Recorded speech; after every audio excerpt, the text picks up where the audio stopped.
Halo, assalamualaikum warahmatullahi wabarakatuh. Kembali berjumpa dengan saya Mas Nuk dari Pondok Hipnotis Indonesia. Halo sahabatku semua yang menonton video ini, apa kabar kalian? Semoga dalam keadaan sehat ya, dalam keadaan berkelimpahan. Nah, nih, oke, maaf tadi saya dari dalam.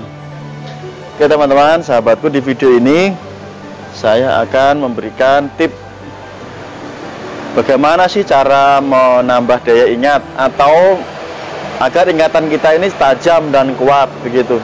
Karena ada beberapa pertanyaan yang masuk ya terkait dengan bagaimana cara mengajarkan kepada anak-anak agar daya ingatnya kuat dan juga bisa dipraktekkan kepada Anda yang sudah dewasa. Karena saya tahu semakin bertambah umur, bertambah usia, maka daya ingat kita akan cenderung lebih sulit untuk mengingat sesuatu. Ini adalah hal yang normal.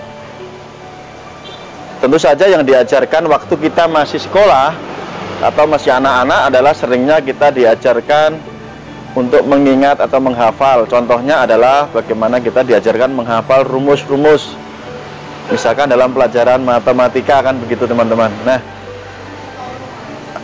sebetulnya ada dua cara untuk mengingat. Yang pertama dengan menggunakan otak kiri atau pikiran sadar. Yang kedua adalah dengan menggunakan otak kanan atau pikiran alam bawah sadar. Kali ini saya akan mengajarkan kepada Anda bagaimana mengingat dengan menggunakan otak kanan atau pikiran alam bawah sadar. Karena bersifat jangka panjang atau long term, dan ini Anda tentu akan menerima nilai manfaat dari apa yang saya berikan. Oke, kita langsung mulai ya. Tapi izinkan saya dulu untuk ngopi. Hal pertama, teman-teman, mohon disimak ya, agar nanti bisa dipraktikkan sendiri atau diajarkan kepada putra-putri Anda. Yang pertama adalah kita harus fokus ya. Untuk mengingat sesuatu kita harus fokus terhadap apa yang akan kita kerjakan. Ini mutlak. Jadi konsentrasi atau fokus itu wajib ya. Itu yang pertama. Setelah Anda fokus, maka yang kedua adalah Anda bisa menggunakan teknik, yaitu dengan menuliskan ya. Karena memori manusia itu kan untuk daya rekamnya ini kadang-kadang kita itu terdistrak ya, atau terdistorsi oleh banyak hal, sehingga apa yang kita ingat sebelumnya itu gampang lupa. Maka untuk memudahkannya kita tuh perlu mencatat atau mengingatnya teman-teman, gitu ya. Tulis, caranya adalah dengan menuliskan apa yang ingin Anda ingat ya. Karena dengan kita menulis tanpa sadar, kita ini melatih daya ingat kita. Beda kalau kita ngomong saja tanpa ditulis teman-teman. Dengan dituliskan, kita menuliskan seperti note buku seperti ini, pulpen seperti ini, kita tulis apa yang kita ingin ingat, maka akan gampang terekam atau mudah terekam di alam bawah sadar, dan itu jangka panjang ingatannya. Itu teknik yang kedua ya, dengan cara menuliskan. Tadi pertama fokus atau konsentrasi, yang kedua dengan cara ditulis. Yang ketiga adalah dengan cara kita menggambarkan ya.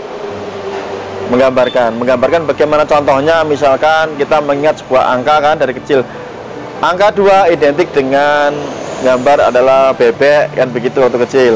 Itu contohnya. Angka 4 kursi misalkan, angka 8 atau apa. Nah, itu teknik-teknik kita dengan cara menggambar ya, menggambarkan, diwakilkan dalam bentuk gambar gitu ya teman-teman.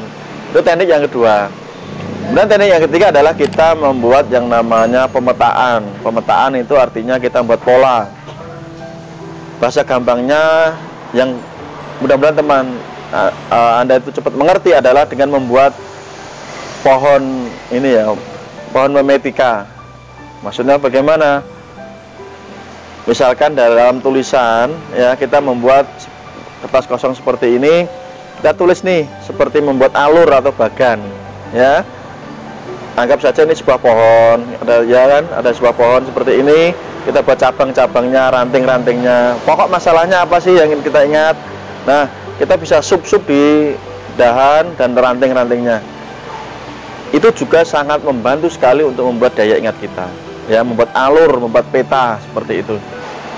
Itu adalah dengan cara membuat peta atau alur. Saya ulangi lagi, yang pertama adalah harus fokus. Yang kedua, Anda bisa menuliskan berupa tulisan. Yang ketiga, Anda bisa menggunakan gambar, ya, dengan mewakilkan gambar. Kemudian yang keempat, Anda bisa membuat peta. Oke. Kalau zaman dulu mainan anak itu kan membuat peta harta karun, kan begitu kan, waktu kita kecil. Kemudian yang terakhir atau yang kelima adalah dengan dinyanyikan. Misalkan begini, Anda untuk menghafalkan sesuatu, maka Anda harus menyanyikannya atau membuat nadanya. Contoh kata adalah ketika Anda membuat nada atau kalimat lagu yang sudah Anda hafal dulu, misalkan apa, Garuda Pancasila, itu kan hampir setiap orang hafal. Nah, Anda ganti liriknya dengan apa yang ingin Anda ingat. Gitu ya teman-teman. Kemudian yang ingin saya jelaskan lagi bahwa Anda bisa memilih, tidak semuanya Anda harus kerjakan bareng-bareng. Tidak. Anda yang suka dengan cara dituliskan, silahkan ditulis. Anda yang suka dengan digambarkan, Anda juga bisa menggambarkan. Anda bisa menyenandungkan atau membuat voice, suara, atau menyanyikan, silakan. Anda bisa pilih dari beberapa teknik tadi. Silakan dicoba dan dibagikan bila ini bermanfaat buat Anda sendiri dan sekeliling Anda. Terima kasih yang sudah subscribe di channel ini. Bagi yang belum, silakan tekan tombol subscribe-nya ya. Sangat terima kasih. Sampai ketemu di video saya berikutnya. Sampai jumpa. Wabillahi taufiq wal hidayah. Wassalamualaikum warahmatullahi wabarakatuh.